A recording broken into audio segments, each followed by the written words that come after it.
अस्सलाम वालेकुम। शफ़क़ YouTube channel के साथ मैं हूं आपकी होस्ट महरमा। मौत से ज़िंदगी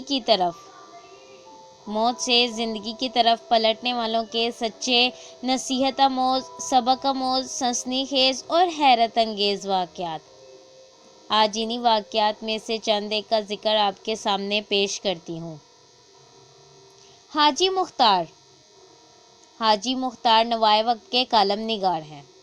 वो अपने दोस्तों मियाँ अब्दुल सत्तार और मलिक अब्दुल सत्तार के साथ नवाए वक्त में सप्लीमेंट देकर वापस जा रहे थे।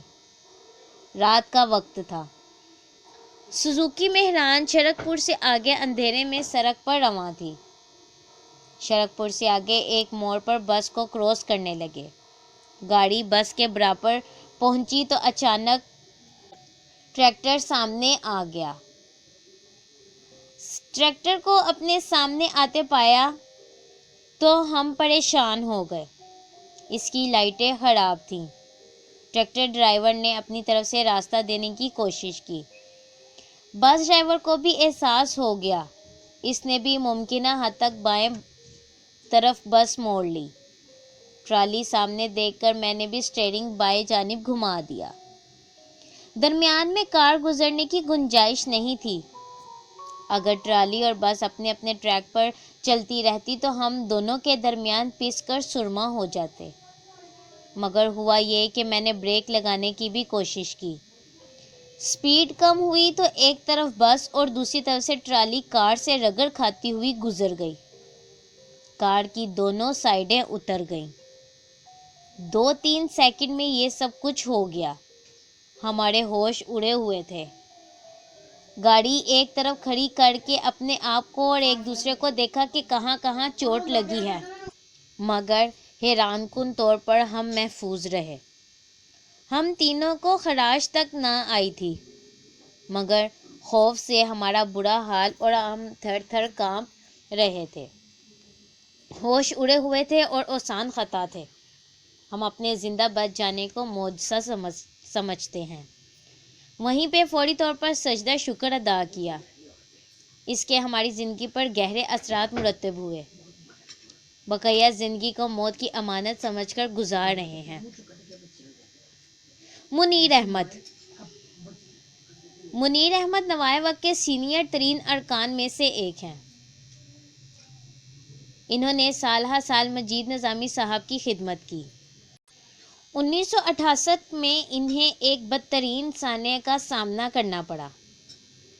इनके भाई का अपने अजीज़ों से झगड़ा हुआ, जिस पर वो जेल चले गए। मुनीर साहब कहते हैं कि वो एक शादी में गए, कोट पैंट पहना हुआ था।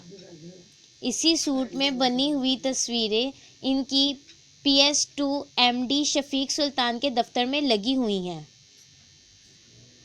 वो बताते हैं, ये सूट मैंने दोस्त से मांगा था।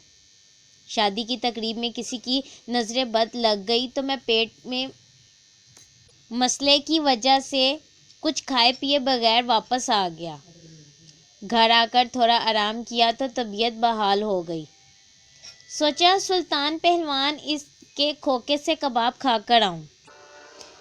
मैं कबाब खाकर वापस आ रहा था कि भाई के एक मुखालिफ ने किसी के साथ मिलकर अकब से अचानक नमूदार होकर मेरे सर पर तेज़ाब उंडेल दिया।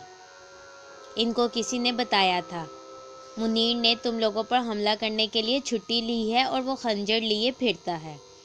ये बिल्कुल गलत था। जब इन्होंने तेज़ाब फेंका, मेरे पास खंजर होता तो इन दोनों को जिंदा वापस ना जाने देता, क्योंकि मैं इस दौरान इंतहाई गुस्से में था और ताकतवर भी था। बहरहाल मैं पहले जले हुए सर और चेहरे के साथ थाने गया, फिर मियो अस्पताल गया। मेरी एक आंख शदीद मुतासिर हुई जो कभी ठीक ना हो सकी। सीने पर और दाएं बाजू को भी शदीद नुकसान पहुंचा। नवाए वक्त में इन दिनों क्राइम रिपोर्टर गुलाम नबी भट्ट हुआ करते थे। वो मेरी तमादारी के लिए अस्पताल आए। वो वापस जा रहे थे कि निज़ामी साहब को मेरी खबर लेने के लिए आते देखा। भट्ट साहब ने बताया कि मुनीर का सर और चेहरा ज़ख्मों से चूर और रंगत स्याह हो चुकी है, तो निज़ामी साहब वापस चले गए। انہوں نے کہا خوبصورت نوجوان کو اس حالت میں دیکھنا مشکل ہے۔ اس دور میں تیزاب پھینک کر جھلسانے اور زخمی کرنے کی سزا 3 ماہ قید تھی۔ ان دنوں تیزاب پھینک کر زخمی کرنے کے اوپر تلے 6-7 واقعات ہوئے تو نوائے وقت میں اس معاملے پر اداریے لکھے گئے، جن کا حکومت نے نوٹس لیا اور سزا 7 سال کر دی گئی۔ ملزموں کے خلاف کیس چلا۔ پولیس نے کیس خراب کرنے کی کوشش کی۔ ملزم پارٹی امیر تھی، مقدمے پر پوری طرح اثر انداز ہوئی۔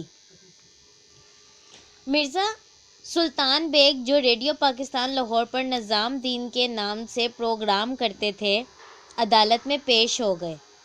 انہوں نے کہا وقوع کے وقت ملزم میرے پاس بیٹھا تھا، یعنی جس وقت یہ حادثہ ہوا ملزم میرے پاس بیٹھا تھا۔ اسے سٹی مجسٹریٹ سید ناصر علی شاہ نے کمرہ عدالت سے جھوٹی گواہی دینے پر نکال دیا۔ ملزم کو 1 سال سزا ہوئی۔ اس کے چند ماہ بعد ذوالفقار علی بھٹو